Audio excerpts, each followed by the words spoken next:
জগতে সবচাইতে সাহসী লোক।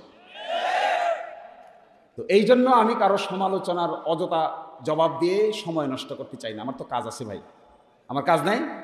I have work day and night, সকালে 7টা থেকে শুরু করে রাত 12টা পর্যন্ত কাজ করেও শেষ করা যায় না। তো আমি বসে বসে আপনি কি বললেন এটা সমালোচনা দেওয়ার যদি আমার কাজ হয়, তাহলে তো আমি আসল কাজ করতে পারবো না। তখন তো আমি আপনার জন্য এই পরিকল্পনা বানাইতে পারবো। এই পরিকল্পনা আমি আপনাদেরকে বলে যাচ্ছি কয়েকটা ভাগে বিভক্ত। এটা বলি শেষ করে দিচ্ছি, লম্বা হয়ে যাবে। 1 নম্বর হলো দিরাই সাল্লার যে মানুষজন আছে, 1 নম্বর কাজে হাত দিব যাতায়াত। যদি আমরা নির্বাচিত হতে পারি, একটা ইউনিয়নের সাথে আরেকটা ইউনিয়ন, একটা গ্রামের সাথে আরেকটা গ্রাম, একটা হাওরের সাথে আরেকটা হাওর, একটা এলাকার সাথে আরেকটা এলাকায় বাস্তব সড়কের সাথে মিল করে দিয়ে এসে এই সড়কগুলোকে